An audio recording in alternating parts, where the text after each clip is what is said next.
Welcome to today's episode of EV Hub Live, a live video podcast for public policy professionals working to advance transportation electrification.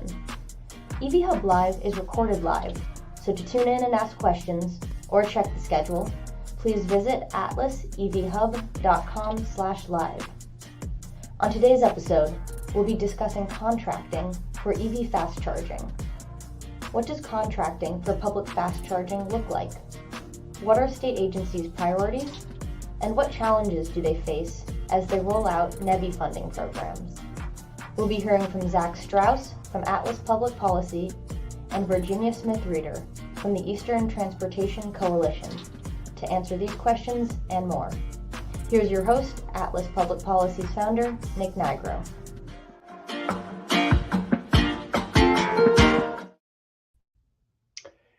Afternoon, everybody, and welcome back to EV Hub Live. I'm your host, Nick Nigro, and I'm joined by two very special guests today, Jenna Reeder from TETC and our very own Zach Strauss from Atlas. And we're going to be really nerding out today, talking about contracting and how important it is as state DOTs and others start to ramp up public funding programs. TETC had actually contracted with Atlas to do some work together, and we're going to share some of our findings on the show today for the first time. So let me jump right into it. Let's go to you, Jenna, first, and a little bit of background on why we're here.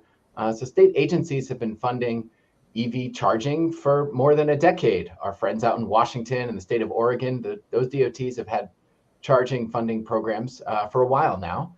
People outside of this space might think that government is already ready to go and knows all they need to know about contracting by now.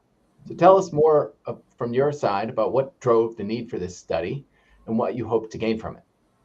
Yes, thanks, Nick. So I'm going to step back and talk a little bit about what the Eastern Transportation Coalition is.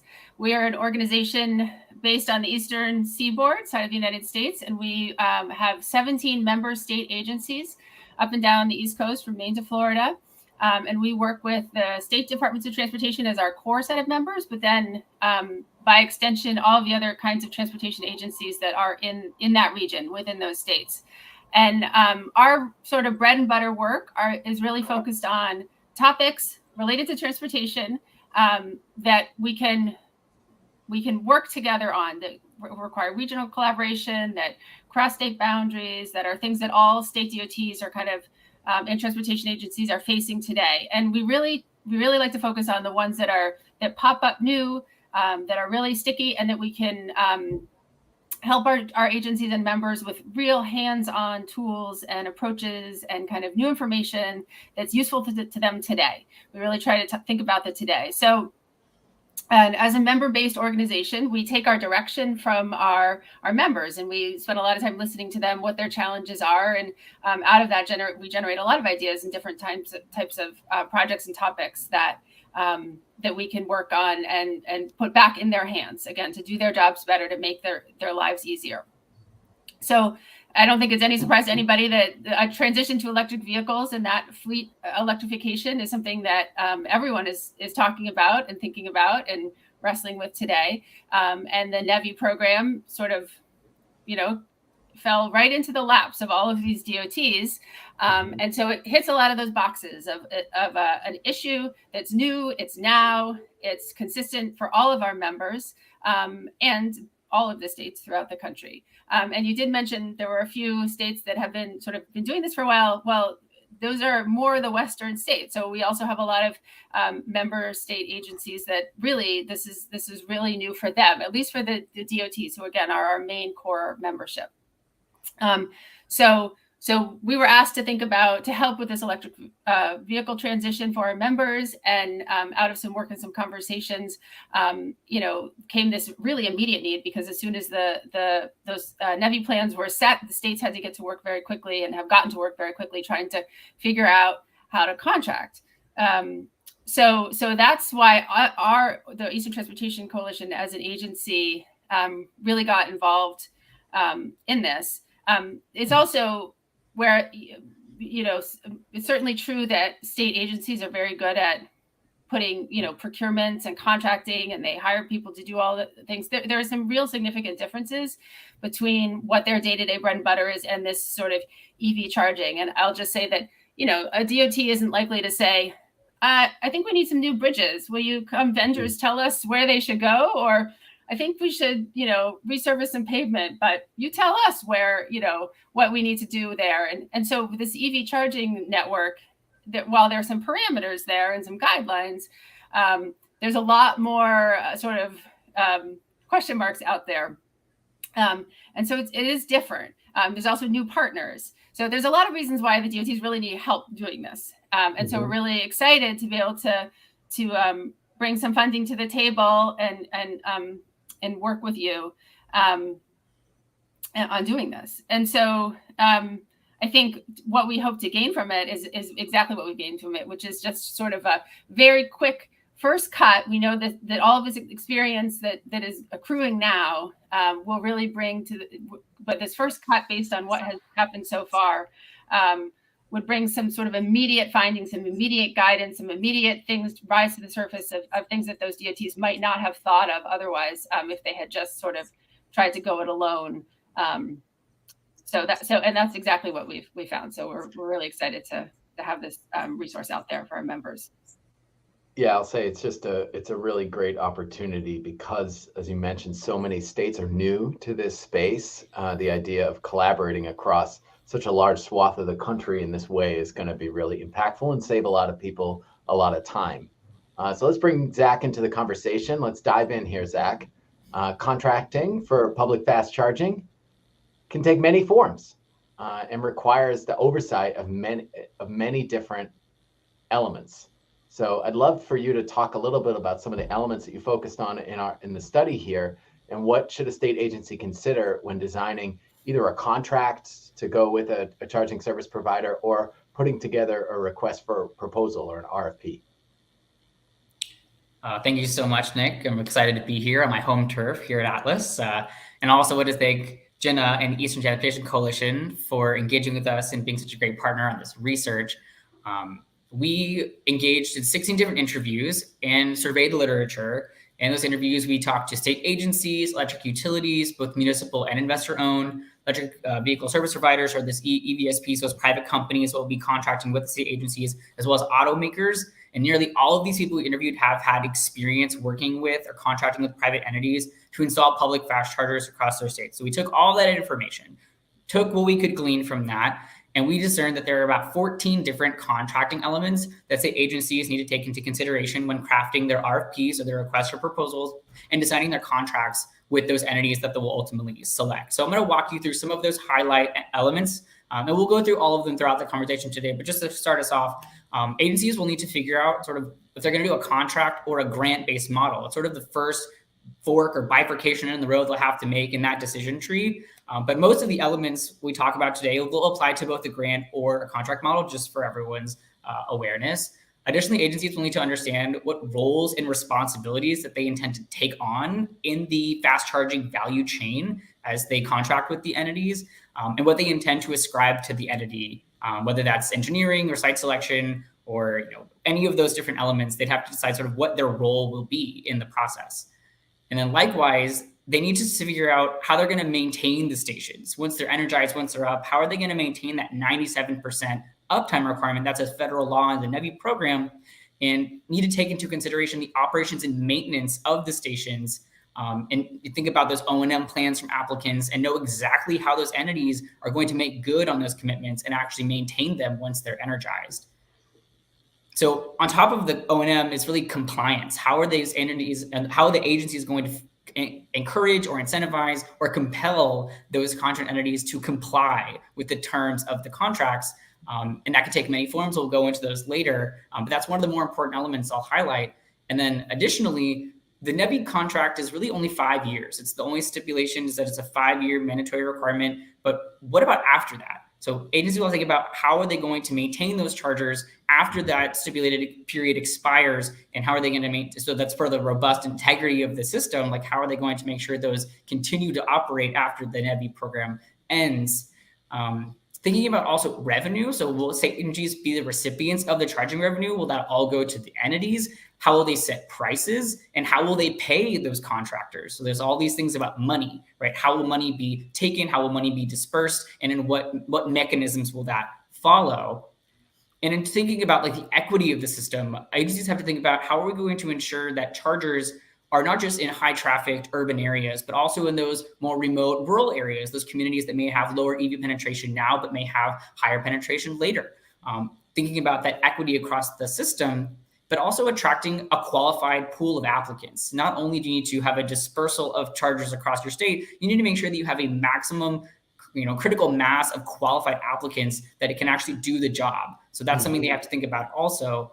And then the two hot button topics that we'll hopefully get into more deeply are going to be site host engagement. How are applicants engaging with the site host where those chargers will actually have to be installed? And more importantly, how are they going to engage with the electric utilities? These entities may have never talked to the utilities before. This is very new for them, talking about technical wiring, make-ready infrastructure. Some of this is very new to these entities and these state agencies. And so how are they going to be forced to engage with the utility? That could be really important.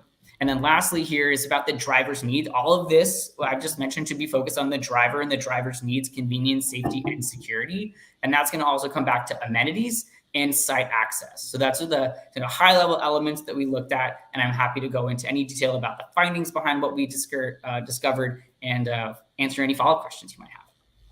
So I got a follow up here for you, Zach, on that. Clearly you had to try to cover a lot of ground with this research, and I love the idea of trying to do interviews with the different stakeholders. Because you were talking with agencies, utilities, automakers, charging providers, effectively everybody involved, I'm sure there was a lot of either hopefully complementary, but maybe even competing feedback. And so I'd wonder if you could share some of your top takeaways from these conversations for the audience. Absolutely. Most of what we glean from the interviewees is that a lot of this is consensus. There's consensus around a lot of these elements. There are some that are thornier, that there's some divergence. So we'll talk about those too. But some of my key takeaways that I took from sort of these 16 interviews and also surveying the literature is that this is definitely new for DOTs. Like most of the people we interviewed are state transit agencies, but also state energy offices. But a lot of these things may not be on the radar of these DOTs. And it's important that we sort of like make them aware that these elements that might seem niche or sort of beyond the scope of what they're doing are actually really important, and they need to take them into consideration. In terms of the elements, going through just thinking about what we learned is that some are doing contracts, but some are also doing grants. And it's sort of an interesting reason as to why, but those doing contracts believe that that's going to give them more oversight or more control over the project, and that they'll be able to more successfully execute the project if they have a defined contract with that private entity. But those doing grants also, they're going to have a grant agreement. It's going to be similar in that a lot of the findings here will also apply to those grant agreements. But an interesting quote or statement I heard from one of our interviewees from a state agency was that you should sign a contract or devise a contract for projects that must happen, things that need to happen, but a grant for things that you're aspiring to occur. So in my opinion, and what I understood is that a contract is likely going to be the most robust form to execute the NEVI program, but there are a lot of states who will take their own prerogatives to develop a grant program, and that should work perfectly fine as long as they integrate some of these findings into that process. This is interesting is that almost all, if not all of the agencies we interviewed are looking for turnkey solution providers, which means that they don't intend to be involved in almost any component of the public fast charging value chain in this process. And they're looking to contract with a sole entity. And that sole entity might have subcontractors, but they're only going to interface and communicate directly with that one private entity. So that essentially it's going to streamline the process. They're going to minimize any confusion about the roles and responsibilities. And they're going to reduce finger pointing in case of something going wrong. It's like they'll only have one person that they can blame or one person they can engage with to fix the problem if they have that turnkey solution provider. Now, just a quick follow-up on that one. Did they say like, well, that's just how we normally do business with DOTs and construction firms or whatever? Or was it, did they say maybe this is because this is new to us and, we're not going to have the resources to ramp up on it, so we need somebody else to do it for us? Did they provide some reasoning on that? So a lot of the entities we interviewed had already had experience with this, sort of why we engage with them. So this is based on their previous experience and learning like, hey, it's probably a lot better if we just talk to one person. Yeah. Because otherwise it can just get out of hand. You may not act. If there's a problem, it may never get solved because people might be like, oh, it's their fault or it's their responsibility. So basically, this is all based on sort of like, this is what we've done. This is what we know to be effective based on our maybe 10 years in the case of Oregon or Washington experience. So this sort of what they've done in the past or what they've decided is actually more effective based on lessons learned. Any other key takeaways you want to share before we go over back to Jenna? Yeah, I have a few more to go through. So another important one is that O&M plans were center stage. And when they talked about what was critical is making sure that the state agencies require very explicit, very detailed operations and maintenance plans to make sure that they can hold them accountable when they're contracted and to make sure that they are going to make good on the uptime requirements. And that could, there are a lot of ways they said they would do that, things they would look for in those plans. And that's minimum response times for errors, 24/7 customer service, regular inspection schedules, and some things even more niche that you wouldn't think about, but like snow removal requirements or weatherization requirements. Things, if you're in Montana, you might need to remove some snow from some chargers. Likewise, compliance, almost all of them said they had compliance mechanisms built into their contracts to incentivize and compel them to comply. And that could be withholding funding or a percentage of funding, could be removing them from potential bids in the future, levying breach of contract fees. There's a ton of different options. Those are the most common, but the most universally ill-advised was clawbacks, like trying to claw back funding from that's already been dispersed, because that seems to be more legally complicated. And then one other thing I should mention is that none of the entities or the agencies that we interviewed are interested in taking money or being the sole recipient of charging revenue from the NEVI funded chargers, nor are they interested in setting prices beyond what is within the scope of the minimum standards in the NEVI program. They're essentially going to allow the private entity to be the sole recipient of the funds, to essentially be a carrot for them to continue to operate them, as well as not setting prices beyond sort of like maybe basic electricity rates in the area. So, I mean, if I could pull back, what I'm hearing from you, Zach, is there's some theme here in that the state DOTs themselves, want someone to come in and do this work, maintain that work, meet the expectations, and as a result, get to also control the user experience, the pricing, and that sort of thing. So that seems to balance with what you were saying and what Jenna was saying earlier about DOTs just not having a lot of experience from this, and doesn't seem like this is the program that makes them want to make a lot of internal investments in controlling the process. They really want someone to come in and take and do it. So Jenna, let's bring you back into the conversation. When you were looking at the findings from this research, what jumped out at you? What were your key takeaways?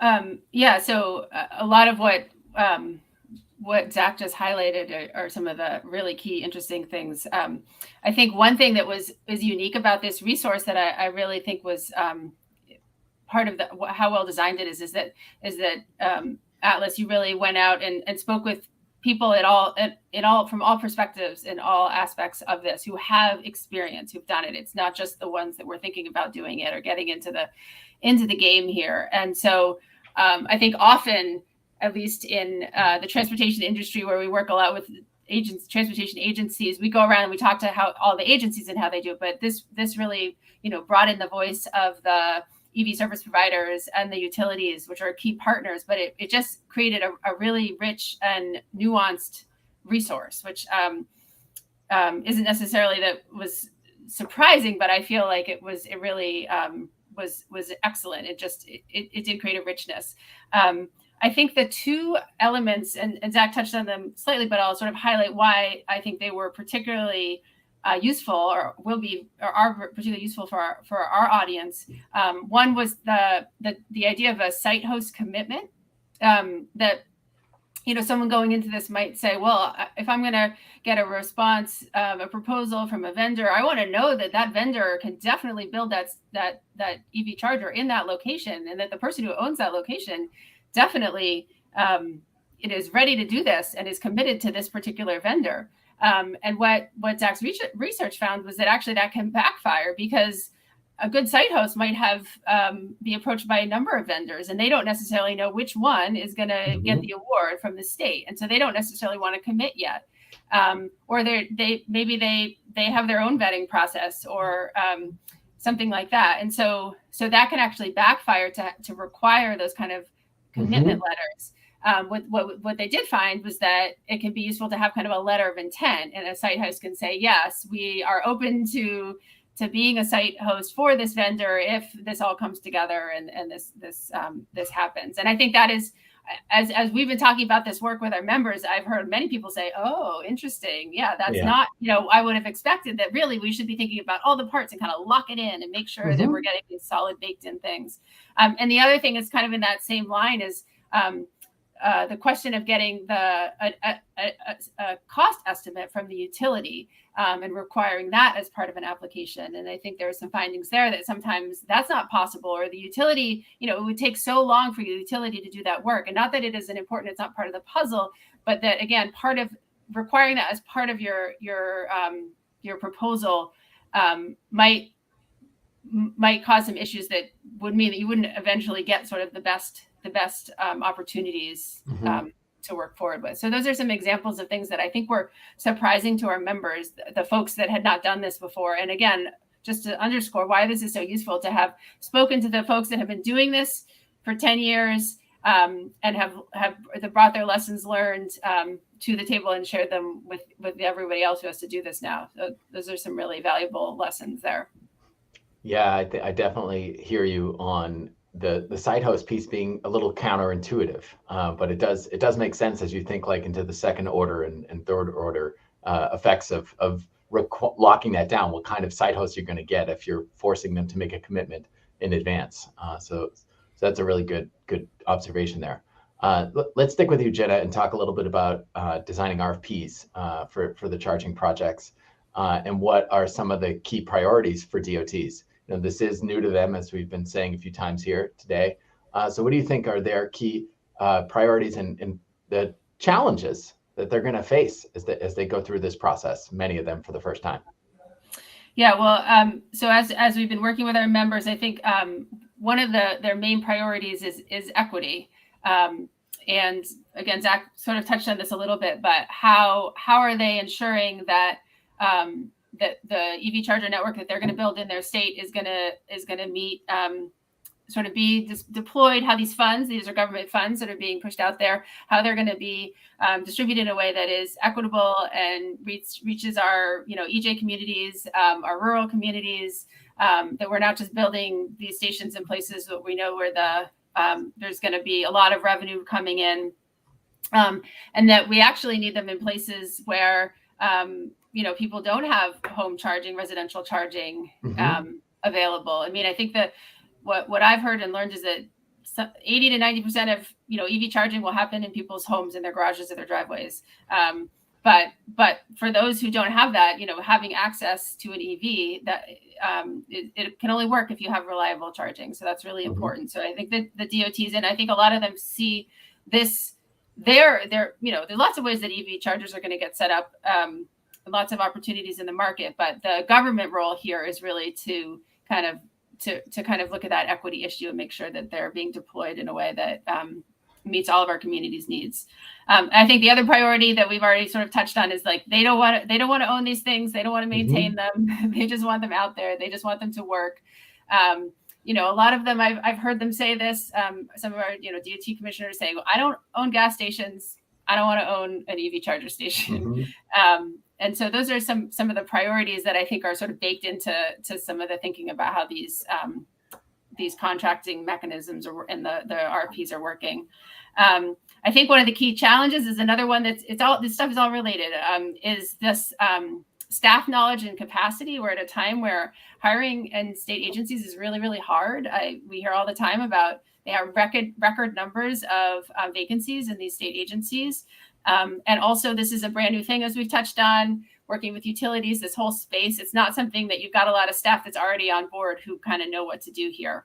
And then Another one being another really key challenge is having to work with new partners, having to work with the utilities, having to work with these new kinds of vendors they haven't worked on. And then finally, there are a lot of elements of this as a new industry that I think everyone is still figuring out, but the agencies, sometimes have less capacity to kind of learn and grow and grab and change things like EV data. How are we requiring the collection of that data? What are we doing with that data? Where are we housing that data? That's a whole other ball of wax that I think that the DOTs need to think about and get involved in, even if it's gonna be difficult. Mm-hmm. Yeah, I hear you. On the staffing capacity thing, I think it highlights the importance of groups like TETC, NASIO, AASHTO, and all the other associations that are out there meant to support the states. There's so much new learning going on, and it's much easier for those large national groups and regional groups to dispense their knowledge to states all at once instead of requiring the states to kind of pick it up all piecemeal. So kudos to you all for taking the lead on that in this case. Zach, let's bring you back into the conversation. You've mentioned this earlier, utilities, what their role is here. It's really hard to deliver 600 kilowatts, which is the minimum requirement for a NEVI charging site, if you don't already have it there. And if you don't, you need the utility involved. So can you share a little bit more about the role of utility engagement during the contract development process? I'm sure no one wants their NEVI project to be awarded and then not to be energized for several years because we're stuck waiting on a utility process. So tell us more about that utility engagement piece. Absolutely. Yeah, it's one of the most critical pieces. Also, it's one of the thornier elements in our work. It's one of the things that saw the greatest divergence of opinion, actually. But to bring it back, utilities are, as you mentioned, one of the most important actors in this process. And successful engagement and communication with that power provider is going to make or break the charging project, in my opinion. It's also, again, as Jenna mentioned, one of the first times DOTs will have to meaningfully engage with utilities and something actually, so it's very technical as charging infrastructure. It's not something broad or qualitative. It can also be quite technical or technological. And without effective engagement with the utility very early and very frequent, charging projects may face long delays and require costly, unforeseen electrical upgrades that could be supply chain issues as well, have to be taken into account from the utility, whether that need a new transformer, or they might need new parts, things they have to really be talking to the utility about the whole time and from the very beginning. And so from our interviews, we gleaned that states should require at least some form of demonstrated engagement with the utility in order just to apply as part of the RFP process, whether that's in the form of a letter of engagement or an introductory meeting or having a pre-viability check for a site with the utility based on the available electrical capacity there. But as I mentioned, views are very mixed on whether applicants should be obligated to secure project costs and timeline estimates. That was what Jenna was mentioning before, in order to apply as part of the application RFP process. But some utilities said that would be feasible and actually really critical to give that information, that they could do that, while others, both investor-owned and municipal, said that wouldn't be something they could realistically provide to an applicant or a vendor. The state agencies were also equally divided on whether or not that's something they want to do. One of whom said if they were going to do it, they have to really build in the time and provide them with flexible timing and not make it so constrained. And some think that the utilities can do it, but others think that it's not something they could actually give you because it's too early in the process. They don't have the capacity. They don't want to have to do this for all the sites. One important note and one anecdote is that once the agency, a first mover that put out their RFP early, did in fact require a time and cost estimate as part of the application process. But what they found is that it was so burdensome that applicants weren't actually able to comply. The utilities couldn't keep up, and in fact was causing major delays in the process. And so they walked back that requirement because it wasn't feasible. And so what we've discerned is that at the very least, in terms of the lowest common denominator that all states should do, is they should consult directly with utilities in the development of the RFP to ensure that what they're proposing is actually aligned with the staff resources and capacity at the utility. Can the utility actually do what the state is asking applicants to do? They also should work directly with the utility to try to identify the sites on the corridors that are viable. On an electrical capacity basis, and when possible, use site capacity maps. A lot of utilities, or some utilities, I should say, have those maps that show you where available capacity is. So you should engage with them, especially those utilities that have those resources. I want to ask Jenna about administrative burden because you brought it up. But first, before we go back to Jenna, Zach, let's stick with you because Jenna mentioned equity a moment ago, and I know that was one of the key elements you cited at the outset. So tell us a little bit more about achieving the equity goals. There's a lot of stated goals at the national level with Justice 40 and other goals within different federal agencies, but then we also have a lot of state goals that are likely complementary, but they could be more detailed or slightly different than what's happening at the national level. So tell us about equity concerns associated with deploying the public fast charging. Absolutely. There are three elements in which equity is directly integrated. And those are going to be geographic coverage of the system, supplier diversity, which I didn't mention earlier, and the amenities and the safety component of the chargers. To talk about the first is that state agencies are concerned that perhaps the applicants aren't going to bid on those maybe low utilization sites that might have lower potential for revenue. And so that they want to make sure that small towns also have access to those chargers, and that the whole corridor can be certified, and that there's going to be interest in those. And so they're trying to do that in some creative ways. One of which is they're having a whole corridor solicitation where a vendor has to bid on the whole corridor, both the high traffic and low traffic sites. They're packaging low utilization and high utilization sites into one solicitation. And then in some cases, they're actually giving additional incentives or more money to those sites that are maybe lower utilization. So I think that is super interesting. And then on top of that is supply diversity. So the NEVI requirements say that you can't actually apply the DBE or the Disadvantaged Business Enterprise Program to NEVI funding, but that doesn't mean that they can't apply their own state level supplier diversity criteria to the scoring rubric. And that would be sort of prioritizing applicants that are women-owned, veteran-owned, minority-owned, or those that have a history of contracting and engaging with those as subcontractors. At the same time, it's those state, local agencies that are engaging with union labor or local companies, like focusing on those local EVSPs. And then lastly, and the equity component is going to be safety, right? And like having a site that's accessible and well lit. And this is particularly important for women, LGBTQ people, minority drivers who may not be as safe in certain parts of the United States just based on their lived identities, and would likely feel less comfortable in a darker, like maybe late at night environment. Yeah, that's really, really important. And it's good to hear that the states have some flexibility too in going beyond what the federal requirements are. The federal agencies, joint office folks, they often like to say that, the NEVI requirements, particularly around the area of power access, are a floor, not a ceiling. It's meant states are free and encouraged to go above and beyond.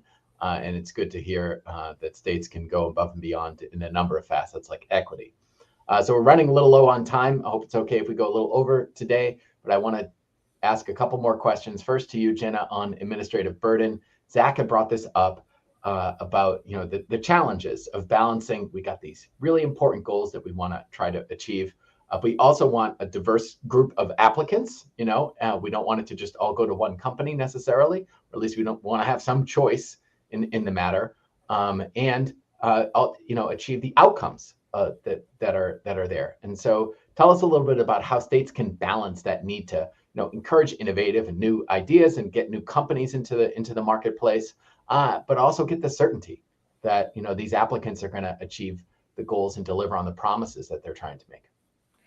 Yeah, well, one thing we've talked about, and I think is another key element of something we try to do as a collective organization of state of transportation member agencies is for them to create some consistency among their RFPs can be really helpful to the vendor community. If every single one you're applying for is a completely different thing with different standards and requirements and all that sort of thing, that can just make it much more difficult to apply, to go out there. And so so the DOTs are aware of that, and I think there's some effort to work together and do that. And so that would be something that, not only could that lower administrative burden for the vendor community, it can also lower administrative burden for the DOT community they're sort of borrowing from each other and learning from each other. And then I think another sort of key reason for collaboration, peer exchange, is just to learn from each other and to keep that dialogue going among the states within your region.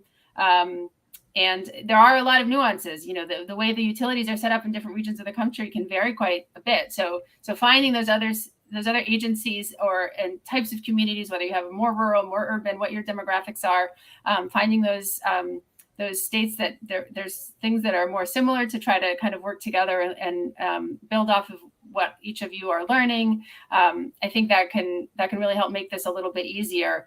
And then I think there is a balance, and I would say this is probably not something that is in the DOT strong suit, is to try to foster innovation. I think there are some that do it better than others, but I think that is something that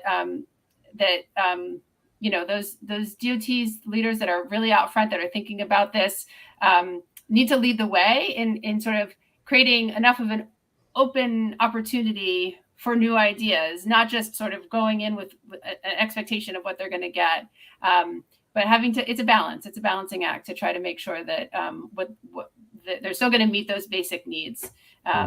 So it's definitely a challenge. I'm looking forward to sort of where we are a year from now. I think that we're going to have learned a lot, and actually, I think this is something that that there's a need for. Almost this is an iterative resource that we've worked on with you guys. That there'll be a real good reason to sort of do an update in about a year, to sort of see what we've learned now and where we are, because again, the states are gonna keep working on it, are gonna continue to issue these things and work and continue to bring the contractors in. And so if we can sort of do these real-time updates and provide even more good information and resources along the way, that those will continue to be used.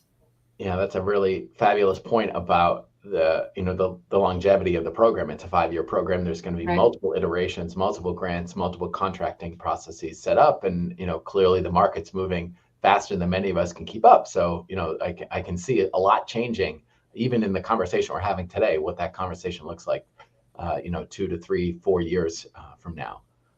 So we're a little bit over, but I want to ask one last question to the both of you, and this is just a general question about what you see as the next steps here. How do we take this work forward, and what are you going to be watching as the states start to roll out their funding programs? Let's start with Zach, and then we'll go to Jenna to close it out.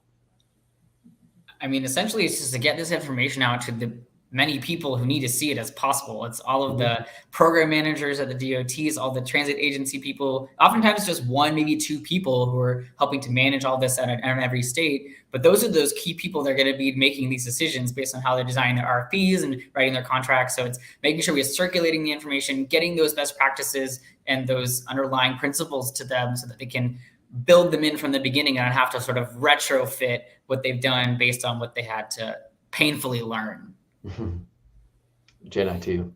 Yeah, so I would just to add on to that, get the word out, and basically collect an update. Maybe a year from now we'll kind of regroup, but also at least in our organization, we have an EV working group. We get together about every quarter, and this is something we'll definitely want to provide space for those members to come together and sort of say, okay, how's it going? Because this is all happening in real time. And there are other organizations out there, other regional, national organizations that I'm sure will be doing the same. But I think just facilitating that peer exchange, that learning as we go kind of conversations, is really going to help move the needle forward from the public sector side. And then also bringing the private sector into those conversations to ways that we can do that will be really helpful. Well, that about does it for this episode of EV Hub Live. I just want to thank my guests, Zach from Atlas and also Jenna from TETC for joining me to talk about contracting for public EV fast charging. There's a lot happening in this space, so pay attention as state DOTs start to roll out funding opportunities and see. It'll be interesting to see who wins and how quickly we're able to get charging out there. I know there's some people here in DC that want it out as soon as possible, but these things take time, and there's a lot of cooks in the kitchen. If there was one word I think I could have heard over and over again in this conversation, it was coordination or collaboration and some other variation of that. There's a lot of people that need to be involved in this process. So it will take some time, but I think for the better, for both the marketplace and for the consumer. So thanks again for joining me at EV Hub Live. I'm your host, Nick Nigro, and we'll be back again real soon. Thanks again. Have a nice afternoon. Thank you. Thank you all.